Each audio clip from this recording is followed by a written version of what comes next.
Bom dia, queridos. Um feliz sábado a todos vocês. Eu fico muito contente quando tenho a oportunidade de estar aqui na igreja do Campo Limpo, porque esta aqui é a minha igreja, embora eu não esteja aqui todos os sábados, porque eu estou sempre viajando para poder atender ao departamento de jovens. Então eu tenho cuidado dos jovens em todo o sudoeste de São Paulo. E onde eu tenho passado, a gente vê assim, um movimento da juventude fazendo o trabalho de Deus, isso é extraordinário. Nós tivemos a missão Caleb esse ano, 2025, nós tivemos 5.700 jovens envolvidos diretamente na liderança da missão Caleb. Isso é extraordinário, porque em todos os lugares a gente viu o movimento da juventude trabalhando e cumprindo a missão de Deus. Então eu trago aqui também para vocês um abraço de todos os jovens da Associação Paulista Sudoeste. Hoje eu quero falar com vocês sobre um tema que é um tema muito recorrente e que em algum momento você e eu, nós nos deparamos com uma situação assim. Há alguém aqui que nesta manhã está decepcionado com Deus? Ou há alguém aqui que em algum momento da sua vida se decepcionou com Deus? Às vezes, a gente se decepciona com Deus por algumas razões. Eu não sei se está funcionando aqui, queridos, me ajudem aqui. Eu não sei se está travado. Eu estou tentando aqui apertar, mas não está passando. Isso, obrigado. Eu gostaria que você lesse agora o livro de Jó, capítulo 7, vamos ler os versos de 1 a 6. Vejam só, Jó passou por um momento semelhante ao momento em que muitos de nós já passamos também. Em Jó, no capítulo 7, versos 1 a 6, veja o que Jó diz.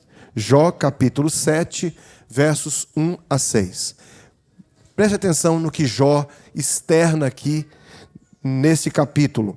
Diz a Bíblia: não é penosa a vida do homem sobre a terra? Não são os seus dias como os de um jornaleiro? Como o escravo que suspira pela sombra e como o jornaleiro que espera pela sua paga? Assim me deram por herança meses de desengano e noites de aflição me proporcionaram. Ao deitar-me digo, quando me levantarei? Mas comprida é a noite, e farto-me de me revolver na cama até a alva. A minha carne está vestida de vermes e de crostas terrosas. A minha pele se encrosta e de novo supura. Os meus dias são mais velozes do que a lançadeira do tecelão e se findam sem esperança. Veja a situação aqui de Jó. Jó estava passando por um momento muito difícil na sua vida. Ele estava com uma doença que ele não encontrava cura. Ele estava desesperado. Será que alguém aqui já se encontrou numa situação em que você está desesperado? Você já entrou no seu quarto, ou quem sabe na sala da sua casa, numa madrugada, você já chorou, desesperado, clamando a Deus por uma bênção ou para a solução de algum problema? Queridos, eu não tenho o costume de orar durante as madrugadas. Eu oro durante o dia, eu oro onde eu estou, mas em alguns momentos da minha vida eu estive desesperado. Teve pelo menos umas 2 noites que eu me lembro que eu orei a noite toda. Mas essa oração, ela era feita de várias maneiras. Algumas vezes eu só chorava. Mas eu estava com o meu pensamento ligado a Deus. Em alguns momentos eu só ficava em silêncio. Havia momentos que eu só lia a minha Bíblia. E havia momentos que eu clamava em alta voz de desespero, porque eu precisava de um milagre na minha vida. Eu imagino que Jó, em determinado momento da sua vida, ele também clamava em voz alta. Ele falava para Deus, porque ele estava sentindo algo que ele nunca havia sentido. A gente faz planos para a nossa vida, e a gente planeja e tem várias expectativas em relação a muitas coisas. Só que muitas vezes os nossos planos não são os planos de Deus. Mas às vezes Deus também tem planos para nós e o inimigo interfere nesses planos de tal forma que ele coloca armadilhas para que nós possamos duvidar do amor e do cuidado de Deus. Existem algumas perguntas que atingem a todas as pessoas. Às vezes nós não ousamos fazer essas perguntas em voz alta. mas essas perguntas estão lá dentro do nosso coração. E muitas vezes, quando passamos por dificuldades, por tragédias, essas perguntas se levantam. Uma delas, por exemplo, é: por que Deus não conserta as coisas? Você já passou por um drama, por um problema? Uma dessas madrugadas que disse para vocês, eu estava orando por um milagre. Uma coisa que eu considero como algo quase que impossível de ser resolvido. Mas eu estava orando a Deus desesperado, porque eu precisava desse milagre. E aí você pergunta assim: por que Deus não conserta as coisas? Uma outra pergunta que às vezes a gente se faz é: se Deus é bom, se Ele é o Todo-Poderoso, como Ele pode permitir o sofrimento? Você já pensou assim? Alguém já lhe questionou dessa maneira? Uma outra pergunta: será que Ele não pode agir de forma um pouco menos misteriosa? Parece, queridos, que Deus está sempre atrás das nuvens. Já percebeu isso? Parece que Deus está sempre escondido. E a gente fala assim para Deus: Senhor, por favor, se apresenta. Onde está o Senhor? Naquele dia que aconteceu aquilo, naquele dia que eu descobri aquilo, onde o Senhor estava? O Senhor parece que não se expõe, não aparece. Eu oro, clamo, mas parece que o Senhor não me ouve, não me atende. Quem está de fato iludido sobre Deus? Os que acreditam nele ou os que não creem nele? Bem, essa é uma pergunta a ser respondida nesta manhã. Existem muitas pessoas, e Jó estava decepcionado com Deus. E a pergunta de Jó era sempre aquela: por que, Senhor? Por quê? Por que nós nos decepcionamos com Deus? Você já parou para pensar nisso? Por que nós nos decepcionamos com as pessoas que estão ao nosso redor? Por que nós nos decepcionamos com as pessoas e com os seres, nesse caso eu me refiro a Deus, os quais nós nos relacionamos? Primeiro, queridos, primeira razão, existem pelo menos 3, mas a primeira eu vou citar agora. Nós nos decepcionamos com Deus por causa das nossas expectativas. Muitas vezes, as nossas expectativas são irreais. Todas as vezes que nós nutrimos em nosso coração uma expectativa em relação a Deus ou qualquer outra pessoa, que são expectativas irreais, nós nos decepcionamos. Esse sentimento de expectativa nos leva muitas vezes à decepção. Às vezes, nós nos decepcionamos por causa da culpa. Você alguma vez já culpou a Deus pelo que aconteceu na sua vida? Você já culpou a sua esposa? Ou você já culpou o seu marido? Você já culpou os seus filhos? Você já culpou os seus pais por um infortúnio? Todas as vezes que nós culpamos alguém pelos nossos infortúnios, nós nos decepcionamos. Por que tem muita gente decepcionada com Deus? Porque aquilo de ruim que aconteceu na vida deles, eles atribuíram a culpa a quem? A Deus. E todas as vezes que eu atribuo essa culpa, eu me decepciono. Se Deus é culpado, portanto, eu me decepciono com Ele. Terceiro motivo por que nós nos decepcionamos: por causa de uma visão distorcida. A nossa cosmovisão, ou a nossa visão distorcida, alimenta a nossa decepção. E eu vou falar um pouquinho mais sobre isso daqui para frente. A decepção, ela está relacionada com o sentimento de expectativa. A expectativa é algo que nós esperamos porque está baseado em possibilidades. Eu posso dizer assim: eu gostaria de ser muito rico, muito milionário, mas pode ser que eu nunca seja, e muito provavelmente isso vai acontecer, a menos que alguém faça uma doação especial, né? Mas como pastor da igreja adventista, eu sei que eu nunca vou ser rico, nunca vou ser milionário, porque eu não tenho familiares ricos. Eu sou de uma família humilde, de uma família simples. E a igreja só me dá os recursos suficientes para que eu possa viver com dignidade, viver muito bem, mas eu nunca vou ser rico e muito menos milionário. A gente tem expectativas com relação ao nosso casamento. A gente tem expectativas com relação ao nosso cônjuge. Nós temos expectativas com relação aos nossos filhos. E aqui, queridos, nós quando temos os nossos filhos, nós colocamos muitas expectativas em cima deles. A gente coloca expectativa na nossa esposa, no nosso marido, e quando essas expectativas não são satisfeitas, nós nos decepcionamos. Não é assim? A gente coloca expectativa em nossos pais. Ninguém aqui pode escolher o sobrenome que teve, mas a gente tem expectativas. O que as pessoas esperam em suas relações? Por exemplo, as pessoas esperam fidelidade, as pessoas esperam cortesia, as pessoas esperam atenção, as pessoas esperam ser reconhecidas, terem respeito, não é assim? As pessoas querem consideração, as pessoas querem ter amigos. Ninguém consegue ficar sozinho no mundo. Todos nós temos necessidades. Temos a necessidade de sermos reconhecidos, como eu falei. Existem inúmeras expectativas. Dentro de cada ser humano existe uma infinidade de expectativas.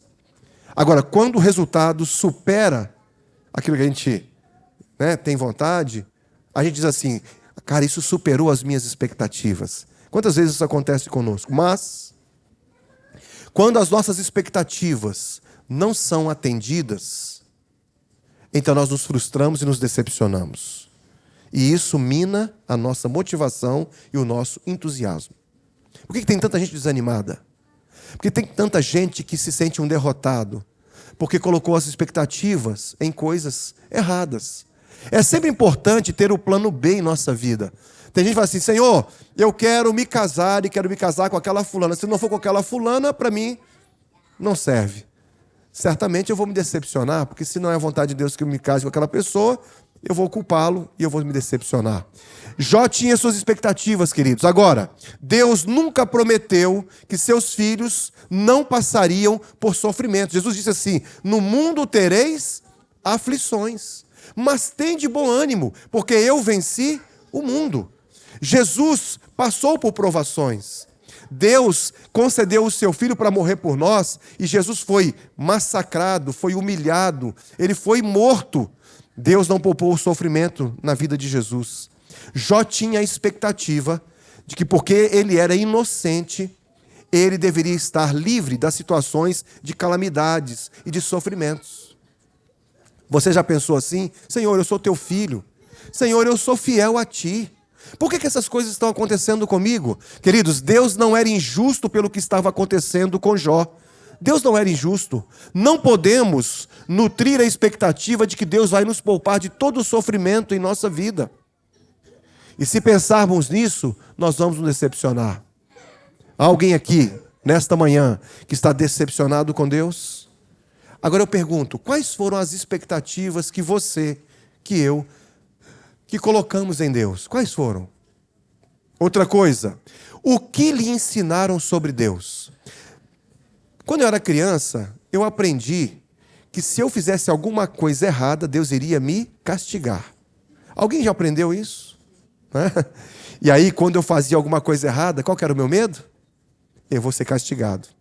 E quando eu cometia algum pecado, eu logo pensava, quando alguma coisa acontecer em minha vida, tá vendo? Isso está acontecendo porque isso é castigo.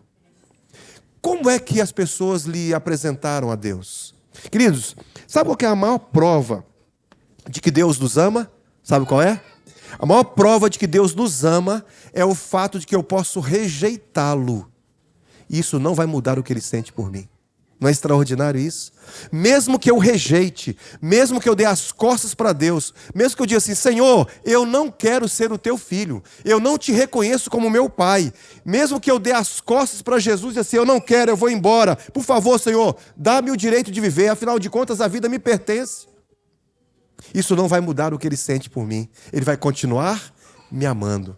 Agora, essa declaração, ela envolve uma triste verdade e um grande engano. A verdade é que eu posso fazer o que eu quiser com a minha vida.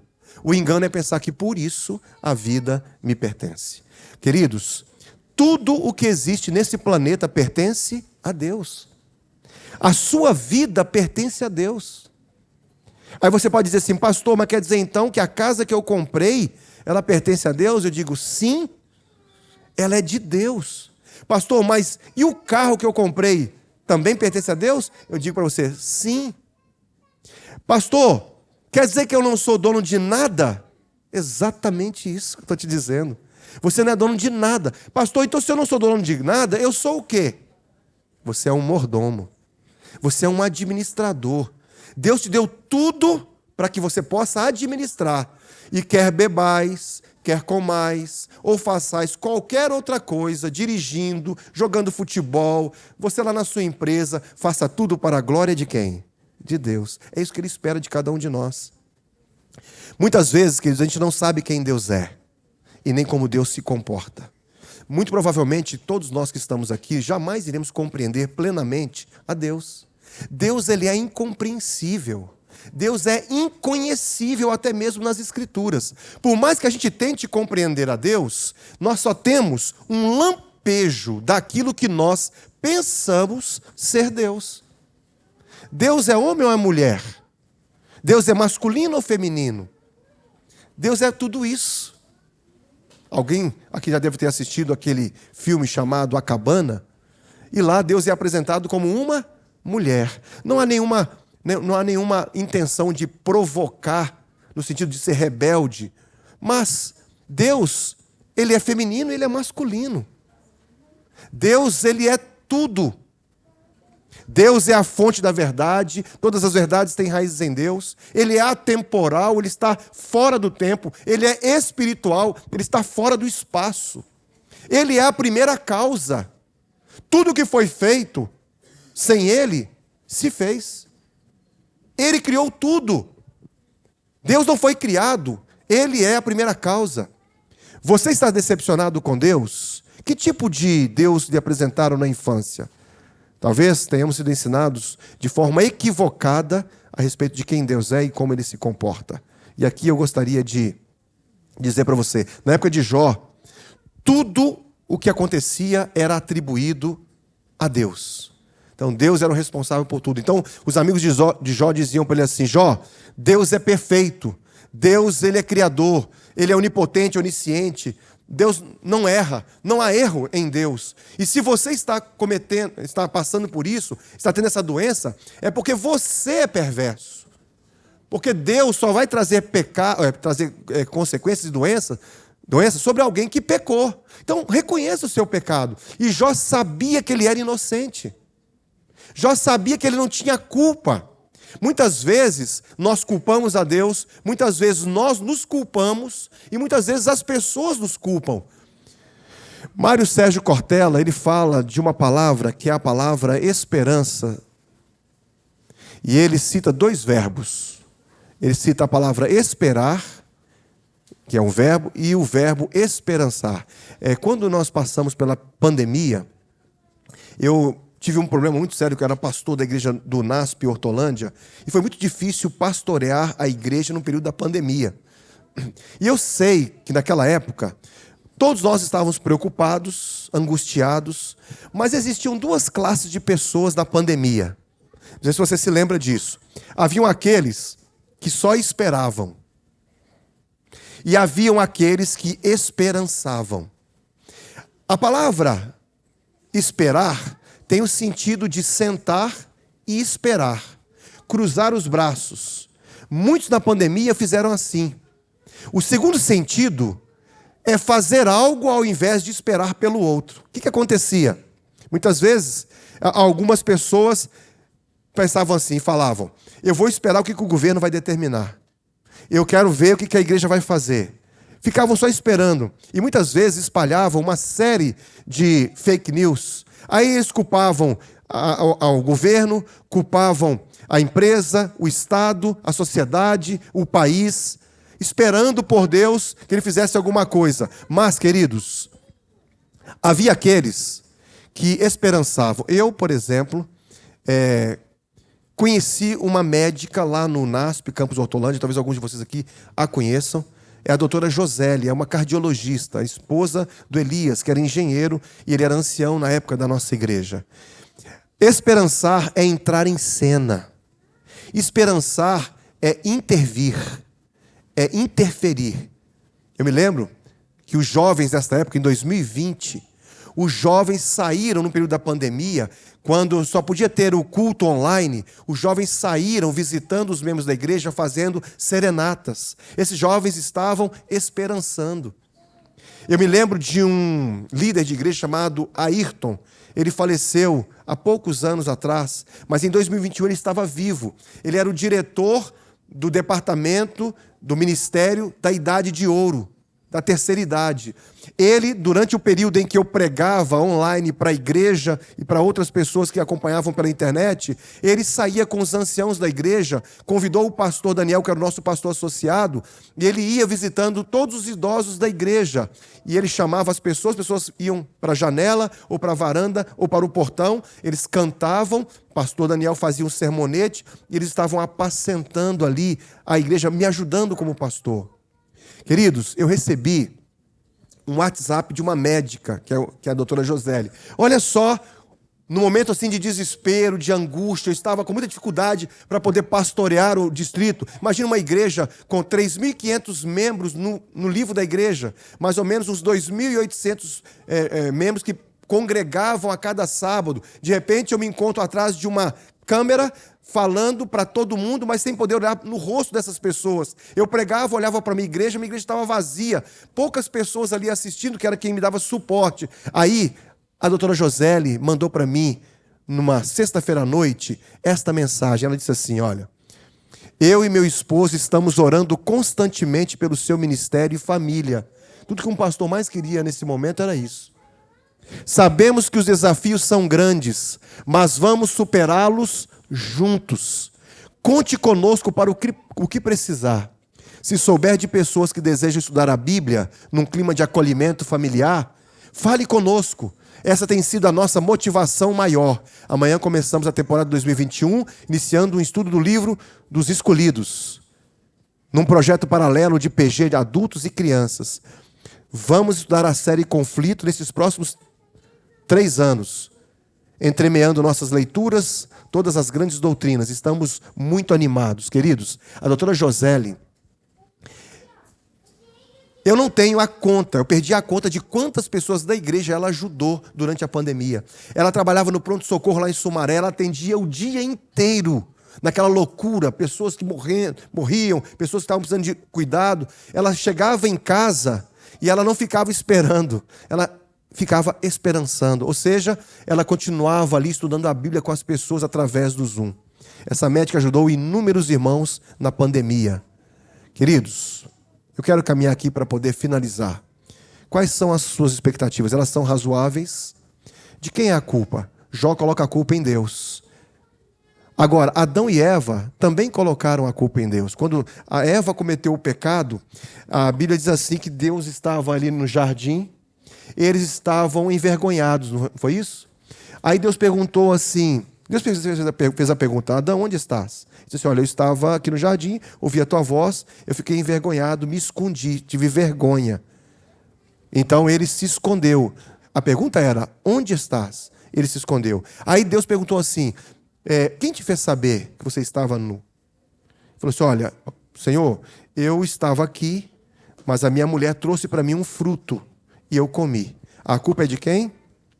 É da minha esposa. Ela trouxe o fruto e eu comi. Aí a Eva falou assim para Deus, Senhor, a culpa não é minha, porque eu estava andando pelo jardim, de repente aparece uma serpente, e ela me mostra o fruto, ela me diz assim que eu poderia ser conhecedora do bem e do mal, disse que seria bom, e eu comi. Então a serpente, a culpa é dela.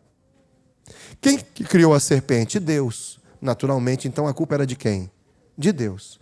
Quando a gente coloca a culpa em alguém, nós nos decepcionamos com essa pessoa. Às vezes, quando nós colocamos a culpa em Deus, fatalmente, nós vamos nos decepcionar com Ele. Às vezes, nós carregamos culpa imposta por outras pessoas. E muitas vezes, nem você é culpado, nem Deus é culpado. Existe um mal moral no mundo que entrou por causa do pecado. Lúcifer se rebelou contra Deus e hoje existe um mal moral.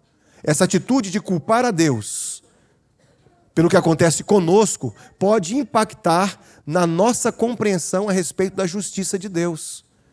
Tem pessoas que, por causa da sua visão distorcida, eles se decepcionam. Querem ver um exemplo? Deixa eu mostrar para vocês aqui, ó. A nossa cosmovisão, ela pode alimentar uma decepção. Olha aqui um exemplo.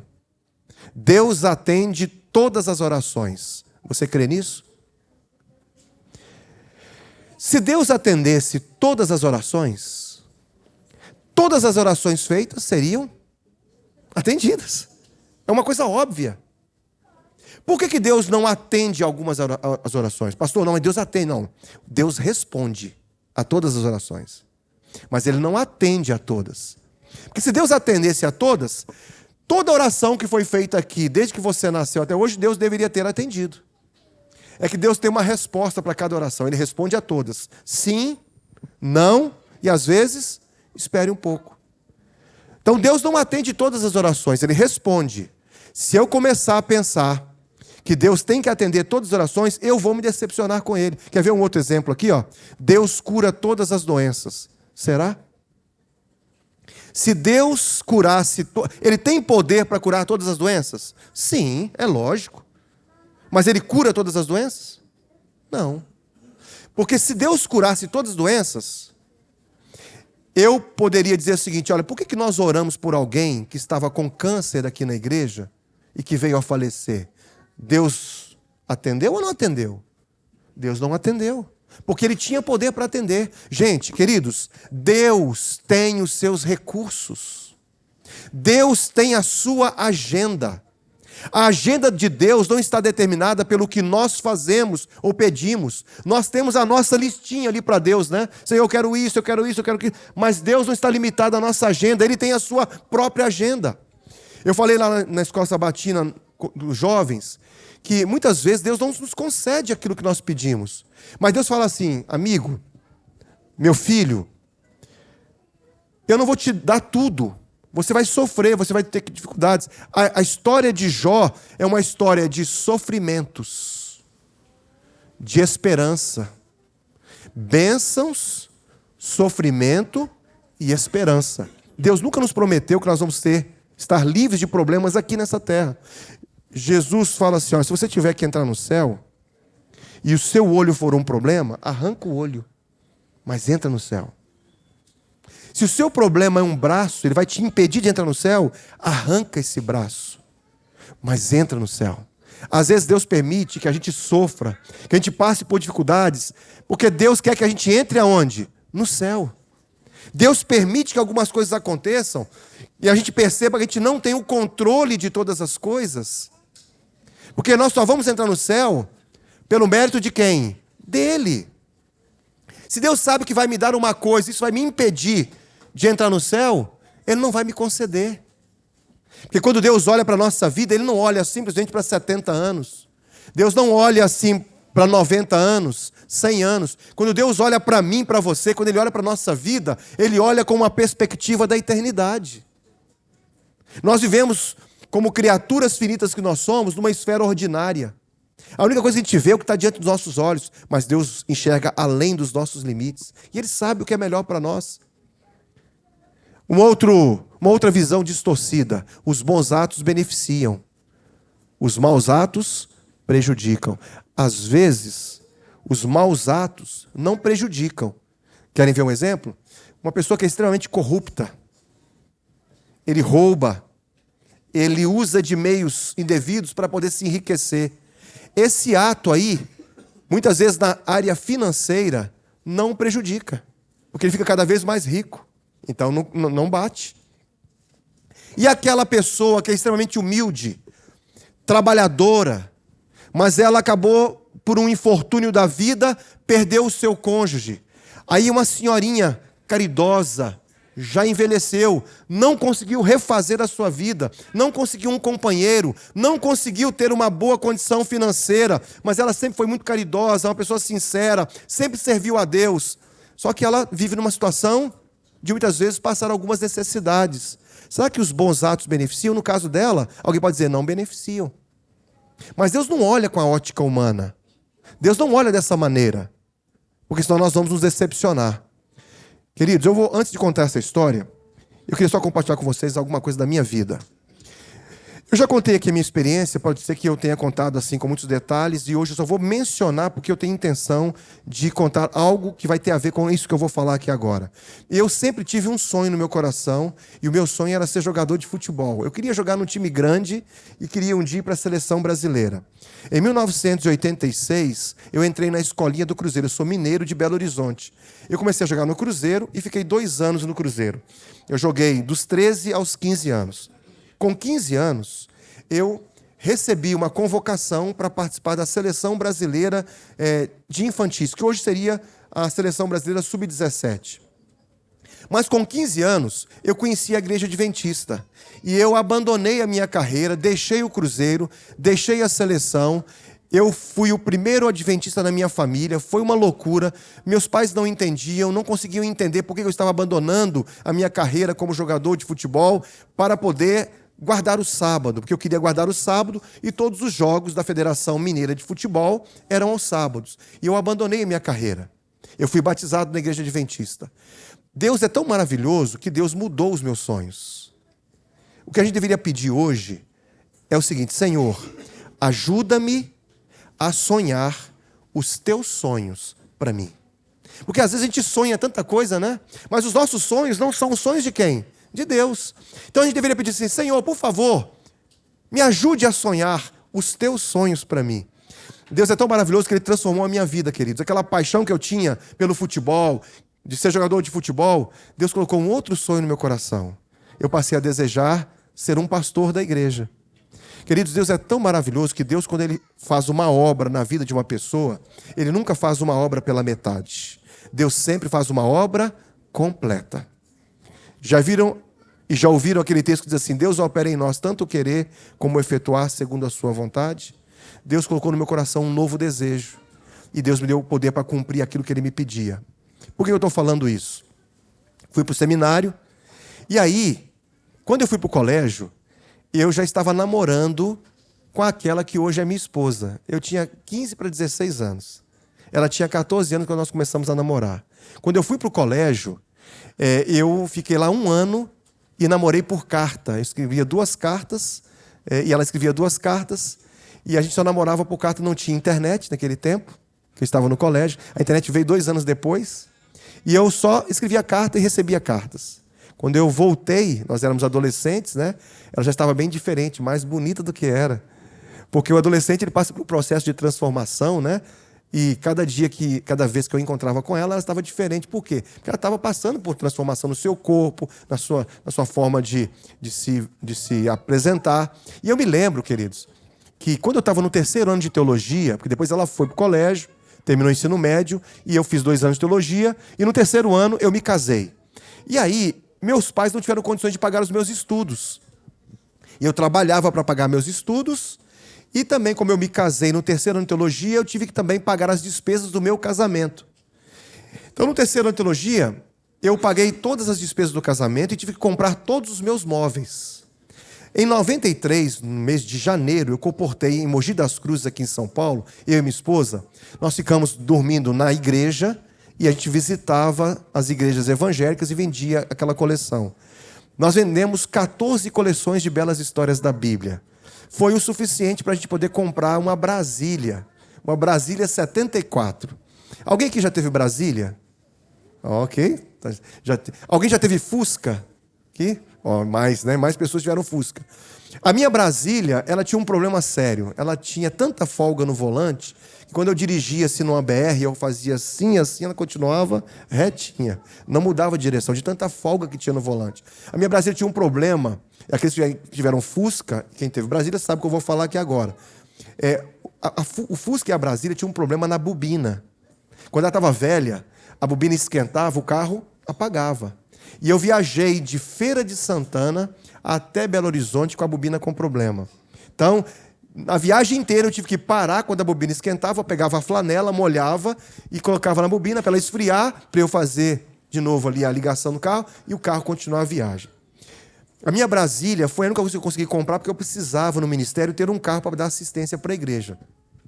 Mas eu não tinha dinheiro, mal tinha condições de pagar ou colocar gasolina para eu poder andar, mas eu tinha que ter o carro, porque quando eu me formasse eu tinha que ter esse recurso.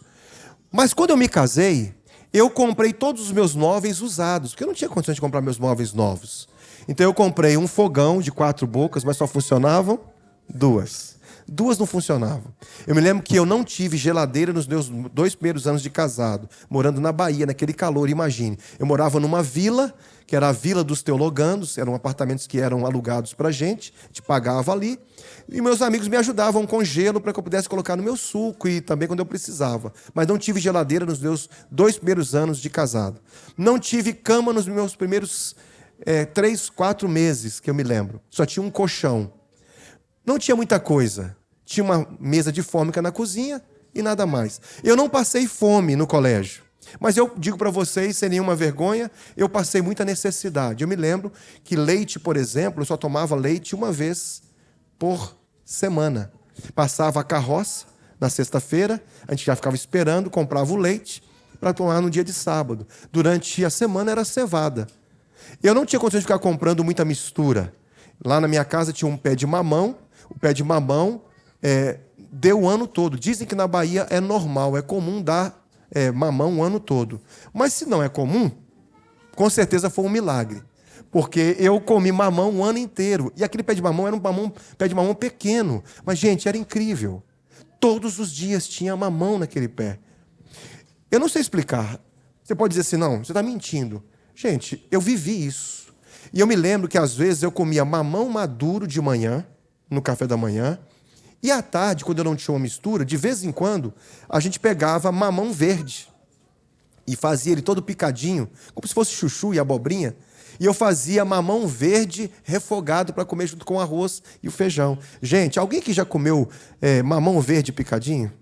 Alguns poucos, né? Alguns lugares é mais tradicional fazer. Gente, é uma delícia. Depois dessa época, nunca mais eu comi. Mas se quem quiser aqui, eu recomendo que experimente, mas não dá. Mas é gostoso. Mas eu fiquei traumatizado, porque eu comi muitas vezes mamão verde picadinho. Eu lembro, queridos, que eu comprei uma televisão preto e branco, né? Hoje ninguém sabe o que é isso, né? Os mais novos. Mas Deus me abençoou. O que aconteceu? Quando eu me formei, eu vendi todos os meus móveis a preço de banana. Eu tinha comprado tudo a preço de banana, né? Vendi também tudo a preço de banana. O dinheiro só foi suficiente e só deu para poder pagar as despesas da minha faculdade, né? As despesas da formatura. Eu não consegui fazer as fotos da minha formatura. Eu não tenho nenhuma foto da minha graduação, para vocês terem uma ideia. Eu tirei depois fotos do meu mestrado, mas da graduação eu não tive. O dinheiro deu para comprar o meu terno para entrar na formatura e colocar gasolina no meu carro para chegar até Belo Horizonte. Eu tinha vendido todos os meus móveis e as panelas e tudo aquilo que a gente tinha, a gente colocou na Brasília. Eu enviei a minha esposa de ônibus, porque eu não quis arriscar a vida dela, né? Ela foi de ônibus e eu e meu sogro levamos a Brasília, de Feira de Santana até BH. Quando eu cheguei em BH, eu pensei assim, agora eu vou ser pastor. Agora eu vou ter um salário fixo. Então eu vou poder comprar as minhas coisas. E eu pensei assim, eu vou ter que comprar tudo. Só que não deu para comprar tudo naturalmente. Eu comprei algumas coisas. Eu comprei um fogão aí, caprichei. Comprei um fogão de 6 bocas. Caprichei. Falei, agora também vou fazer comida e tal, e quero 6 bocas para a gente poder ter uma variedade aqui. Eu me lembro que eu comprei a primeira geladeira. Lembro o nome dela até hoje. A marca dela era uma geladeira Consul. Comprei um colchão Dijon. Era um colchão bom naquela época. Não consegui comprar cama. Consegui comprar um tanquinho para minha esposa, que ela tinha problema de alergia. Bom, isso foi o suficiente para eu poder comprometer todo o meu salário, porque eu fiz tudo assim em 14, 15 vezes, daquelas lojas que tem um crediário, né? E eu paguei tudo assim em 15 vezes. O que sobrava dava só para comer. E meu filho nasceu no meu 3º ano de casado, portanto, no meu 1º ano de ministério. Eu fui chamado para ser pastor auxiliar, pastor da igreja jovem, da igreja central de Belo Horizonte. E o meu filho nasceu ali em dezembro daquele mesmo ano, 95. E eu não tinha dinheiro para comprar as coisas para o meu filho. A igreja percebendo, a igreja fez um chá de bebê e nós ganhamos tudo que a gente precisava. Queridos, até o carrinho do bebê nós ganhamos. Amém? Quando a gente não recebe de uma maneira, Deus providencia de outra maneira.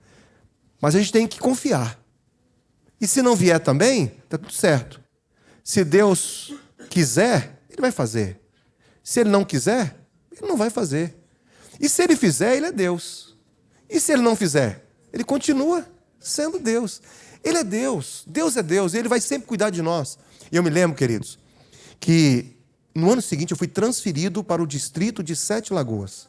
Eu deixei de ser pastor auxiliar e passei a ser o pastor titular de um distrito.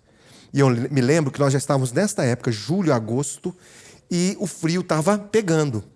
Aí minha esposa falou assim: amor, nós precisamos de comprar uma blusa de frio para o Igor nesse inverno. Ele vai começar a sentir frio e ele já estava com as roupinhas tudo pegando assim na barriguinha dele, né? Porque já estava crescendo, bebezinho, mas crescia, né? Cresce rápido. E aí eu tinha que comprar essa blusinha. Eu falei: querida, nós não temos condições, amor, mas vamos fazer o seguinte: eu vou ter o concílio em BH, nós vamos juntos. Depois do concílio, nós vamos para a loja C&A. Porque lá a gente pode escolher uma roupinha para ele, a gente compra no cartão, no rotativo, em 70 dias a gente consegue pagar. E assim fizemos. Acabou o concílio, a gente foi lá para a loja. Me lembro que eu entrei na loja e olhei ali uma seção de roupas infantis. Eu vi ali uma blusa acolchoada para o nosso bebê, a coisa mais linda. Eu falei assim: querida, o que você acha de a gente levar essa aqui?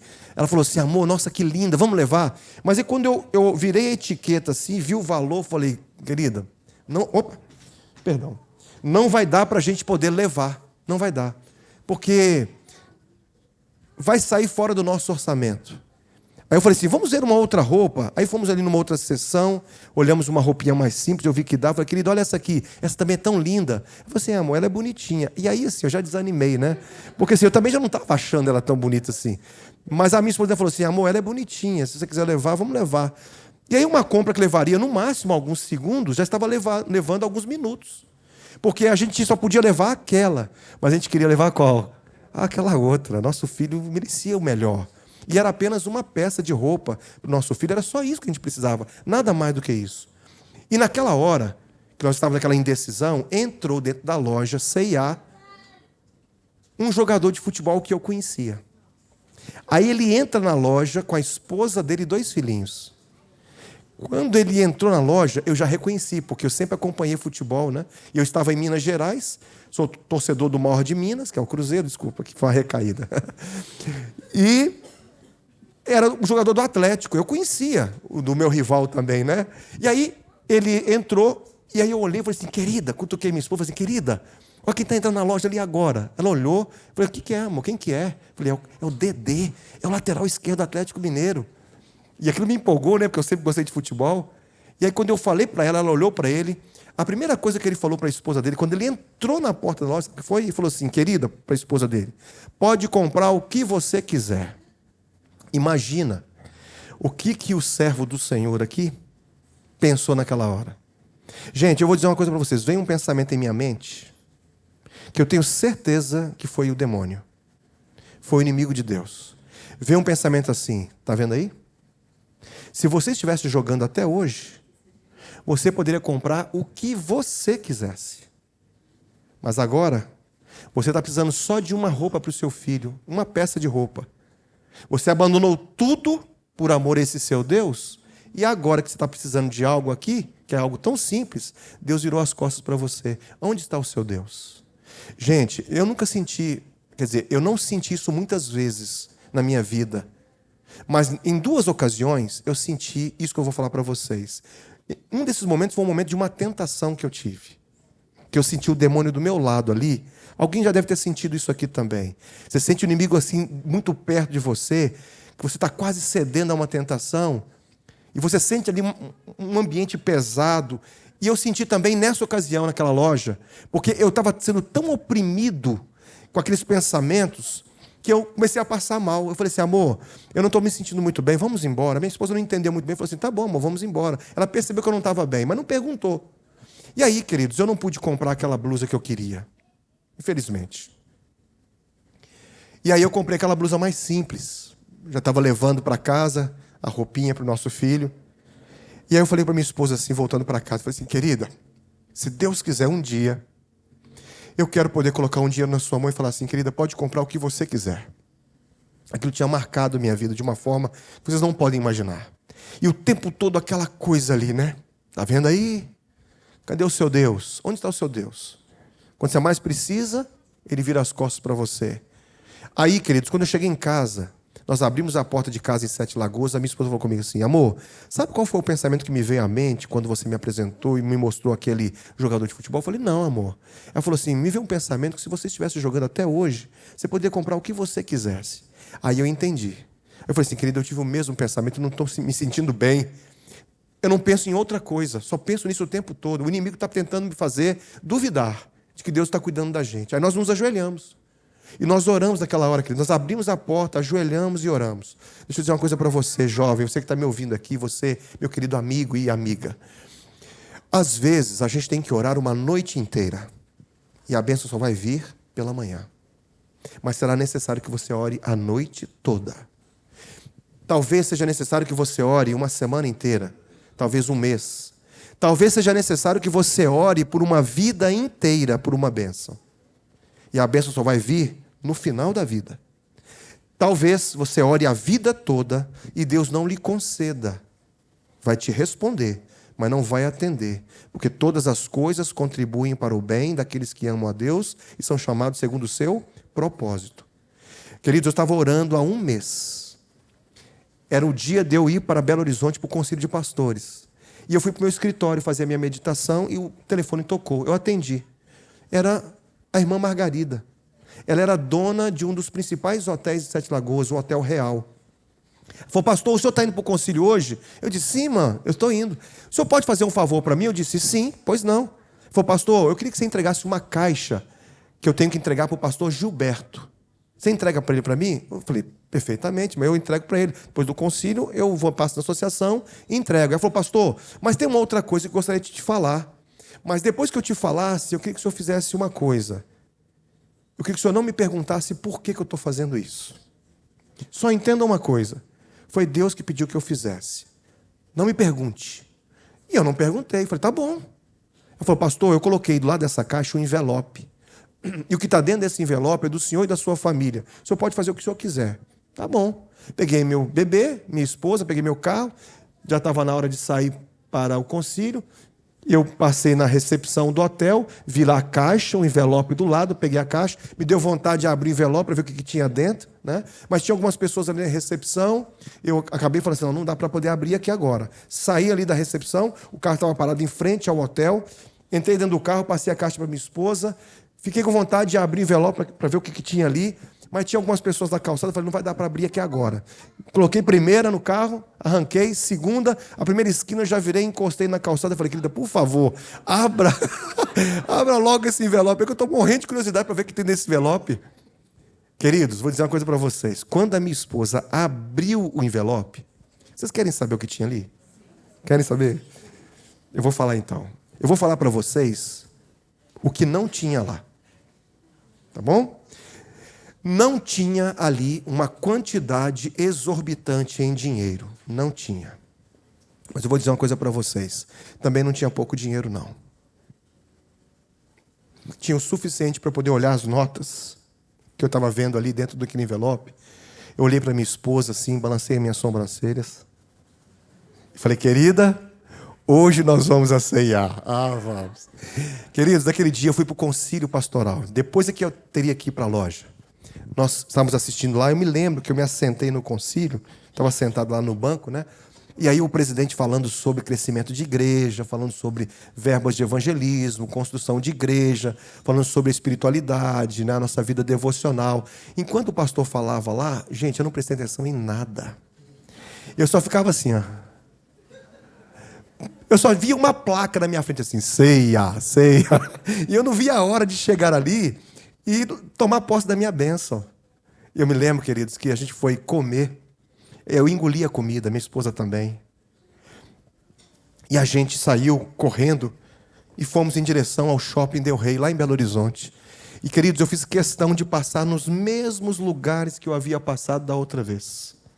Eu me lembro que eu entrei assim na porta, no estacionamento, a loja, a Pizza Hut estava assim do lado direito. Eu caminhei em direção assim, ao centro do shopping, tinha aqui aquele elevador. E eu me lembro que eu peguei o elevador com a minha esposa, estava com minha mão assim, dada a mão da minha esposa. E quando chegou no segundo piso, o elevador se abriu, eu deixei a mão da minha esposa, eu larguei a mão da minha esposa, eu parei assim, bem na porta da loja C&A, olhei assim para dentro da loja, para ver se tinha alguém, porque afinal de contas alguém deveria ouvir o que eu ia falar, né? Deveria ouvir o que eu ia falar. E aí ela veio em minha direção, imagina essa cena, queridos. A esposa vindo em minha direção, eu olhando para ela com aquele olhar assim, de alegria, com aquela confiança. Aí eu falei assim, querida, compre o que você quiser.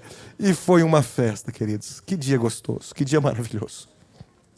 A minha esposa, queridos, ela não comprou nada além do que ela estava precisando. Nada, nada. Mas vou dizer uma coisa para vocês, não faltou uma peça de roupa para o meu filho naquele inverno. Foi como se Deus me dissesse assim, meu filho, não se preocupe com o que você terá para comer. Não se preocupe com o que você terá para vestir. Seja fiel a mim. No momento certo, na hora certa, eu, o Senhor, eu vou honrar você. Talvez eu esteja falando para alguém aqui que esteja ansioso por alguma coisa. Eu não sei qual é o motivo da sua ansiedade. Talvez alguém que gostaria de comprar uma casa e não conseguiu ainda. Alguém que gostaria de encontrar uma pessoa especial para poder compartilhar a vida e ainda não aconteceu. Alguém que gostaria de fazer um mestrado, um doutorado, gostaria de conseguir um emprego, está desempregado.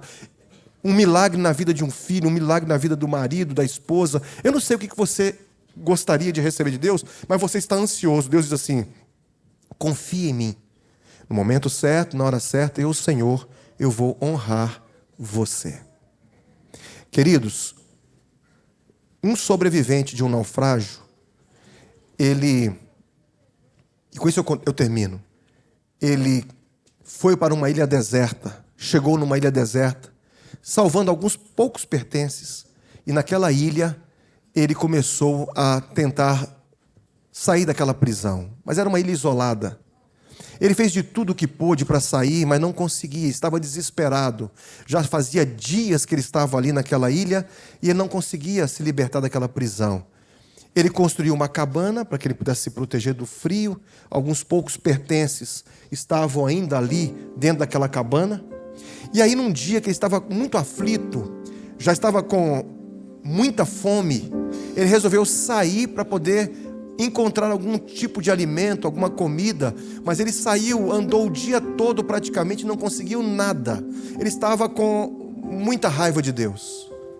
Ele estava com muita indignação.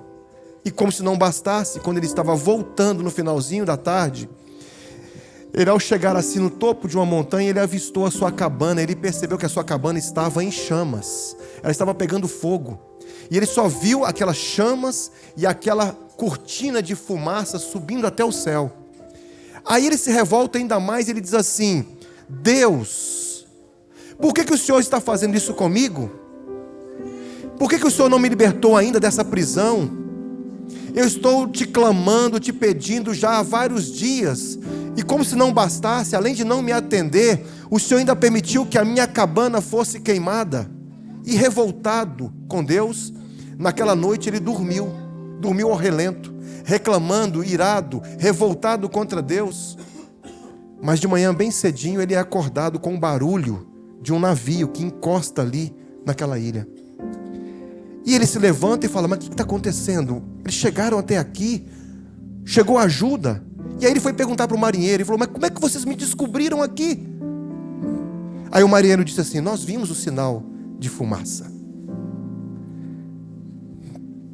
Queridos, às vezes a gente reclama quando as tempestades vêm sobre a nossa vida. Talvez você já tenha sido tentado a culpar a Deus porque você está passando por tempestades. Talvez você tenha culpado a Deus porque a sua cabana está em chamas. Mas lembre-se que quando a sua cabana está em chamas, Deus está agindo por você. Nada passa sem que Deus saiba. A Bíblia diz assim que Deus conhece o nome de cada estrela que existe no universo. A Bíblia diz assim que Deus tem contado em nossas cabeças todos os fios que existem em nossa cabeça. Isso no universo inteiro. Agora eu te pergunto, será que Deus não sabe o que você precisa? Você acha que Ele não está preocupado com você e quer o seu bem? Jesus disse assim: qual é o pai que, se o filho pedir um pedaço de pão, vai dar uma pedra, gente? Qual é o pai que, se o filho pedir um peixe, vai dar uma cobra, uma serpente? Qual pai que vai fazer isso? Ele falou assim: vocês que são maus, vocês sabem dar coisas boas para os seus filhos? Quanto mais o vosso Pai que está no céu, Ele vai dar coisas boas para aqueles que necessitam. Deus está cuidando de você. Deus não é um Deus carrasco. Deus também não faz descaso das nossas necessidades. Deus está conosco, está cuidando de tudo. Você vai ouvir agora uma música especial. Talvez você foi tentado a duvidar do amor e do cuidado de Deus. Mas talvez nesta manhã você sentiu Jesus passar por aqui. E quando Jesus ele entra numa igreja ou em qualquer outro lugar, milagres acontecem. Talvez você sentiu Jesus entrando aqui e sentiu que Ele te abraçou, que Ele falou ao seu coração, que Ele falou à sua mente. E Deus quer falar mais uma vez agora através dessa música. Ouça essa música. E se você quiser dizer assim: Senhor, eu quero me entregar mais uma vez a Ti. No final, fique em pé. Nós vamos orar para encerrar nossa programação e nosso culto.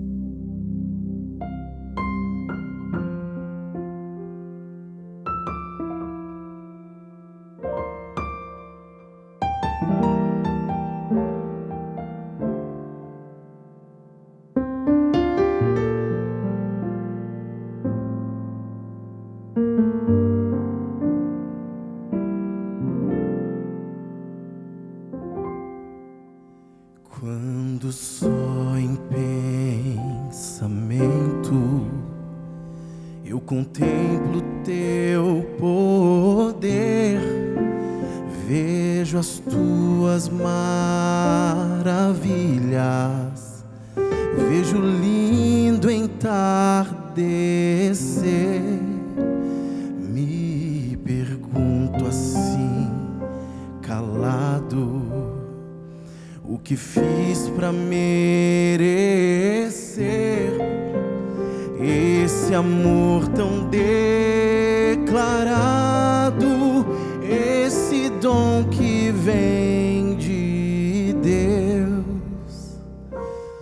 Meu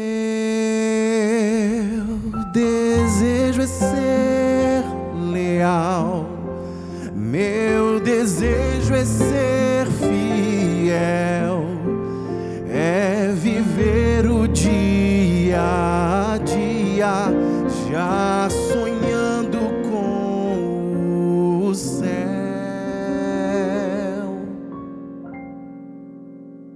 Se amigos meus me deixarem e do Teu nome até zombarem, ainda assim eu não te deixarei.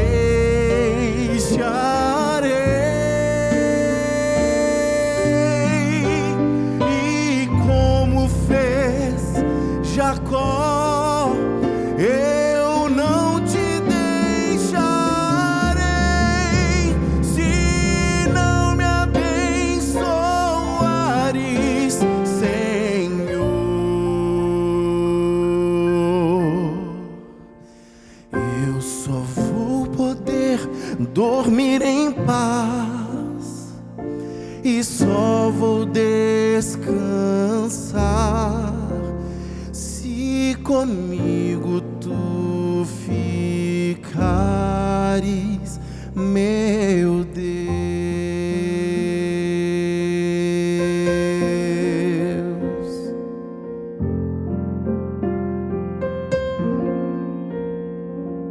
Só o brilho dos Teus olhos é capaz de devolver a esperança já perdida, a vontade de viver.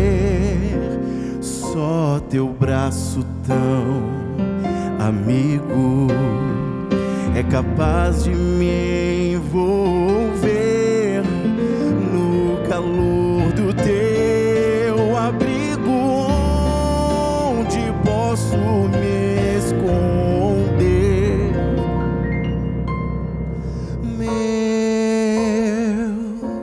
desejo é ser leal, meu desejo é ser fiel, é viver o dia a dia, já sonhando com o céu.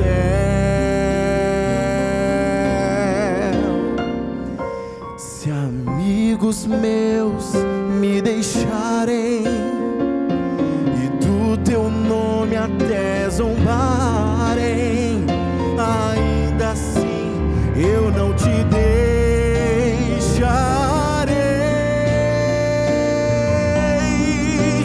E como fez Jacó, eu não te deixarei,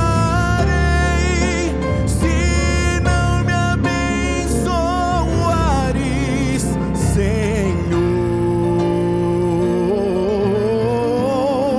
Eu só vou poder dormir em paz e só vou descansar se comigo tu ficares, meu Deus.